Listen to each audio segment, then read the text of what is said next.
At the same time. Okay, so we're good. The mics are good, and your spotlight. And class is on. Yes.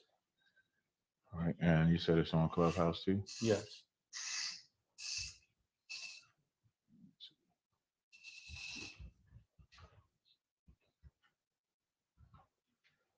All right. Take it. How do you get it? Because I gave it myself. On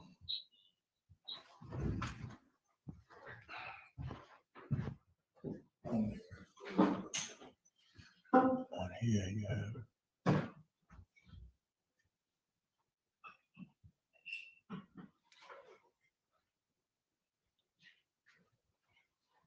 All right, so we ready? I can start teaching it. Yes, sir. You unmute the mics? Mics are unmuted, sir. All right, no sweat. All right, we're gonna begin today's class. Clap it up. We do have people on Clubhouse. I think Houston is coming in too, right? No, sir. So when Houston gets in, just let me know when Houston is here. Appreciate it. Two subjects I want to go. Well, I think three subjects I want to go into. One is 2 Corinthians, the 3rd chapter, verses 13 through 14. Matthew, the 23rd chapter, verses 8 and 9. And James chapter, 1 second. James chapter 3. James, the 3rd chapter. We talk about your mouth. James, the 3rd chapter, in regards to your mouth, not talking. Not 3. It might not be 3. Hold on. Yeah. James 3. But I'll take your questions now. Any questions? If you have any questions online, you want to type them in now. If you have questions on Clubhouse, you can actually raise your hand. You can come up and ask your question on Clubhouse. The only difference is, whereas normally on Clubhouse, there's like a back and forth that we would normally have. We won't have that, but you can ask your question. So if you have a question on Clubhouse, you can simply just raise your hand. The brother will bring you up, right, Ashar? Yes. The brother will bring you up. You'll be allowed to state your question. And then, of course, online, you'll type your question in as you see. Don't make that too loud. And then we'll go from there. So any questions in the room? Any questions online yet, Ashar? I have a question, sir. Okay, good. I want to know, I just bought these 2 books. The 2 books I bought today, I bought them on the street from a brother selling them on the street. The 2 books I bought today were titled An Indigenous People, History of the United States, and The Life of a Slave Girl, right? And I'm reading the Indigenous People one. I wanted to know, are there any scriptures that I know there are, I just can't think of it, that show how kind we are and how compassionate we are, that we would want to save everyone. You know what I mean? Like how we want. I don't know what you mean by that. You know how the Native Americans, they saved the white people from dying of starvation and cold and everything because we're full of compassion, and how Black people, we love our slave master, and we want to comfort them when they're hurting. Any scriptures that? Okay, you're kind of going the wrong route. Okay, so you could go, because that is our downfall. What you're explaining right there, it's almost like we teaching them our ways. That's our downfall. You understand? So where I would start first is someone get Proverbs. Hold on 1 second. Proverbs 29:2. If somebody can grab that real fast, Proverbs chapter 29, verse 2. Get that for me, Karatazar.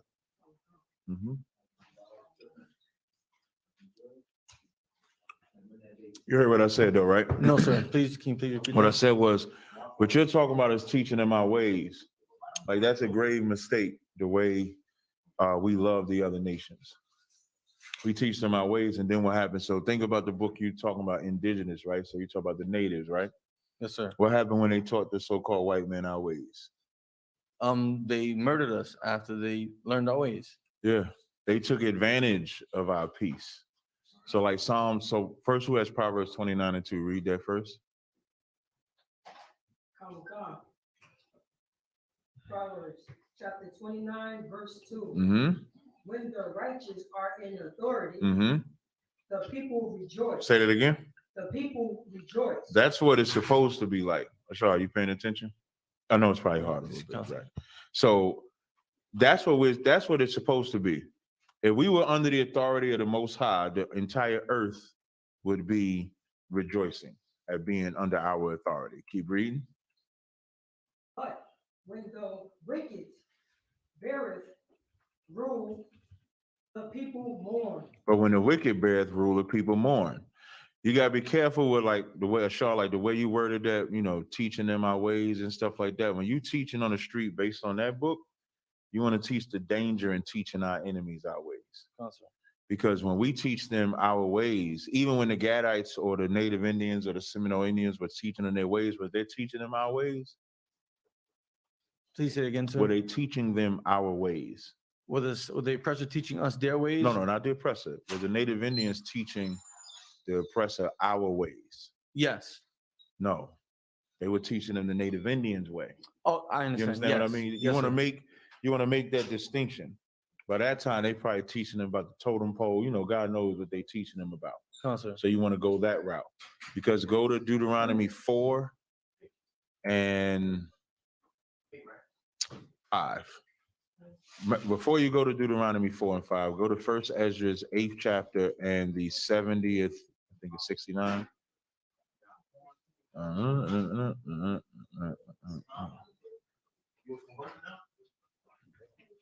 Go to 1 Ezra's in the Apocrypha and go to, I know you're going to go to the 8th chapter and you're going to go to, I'm going to tell you the verse in 1 second.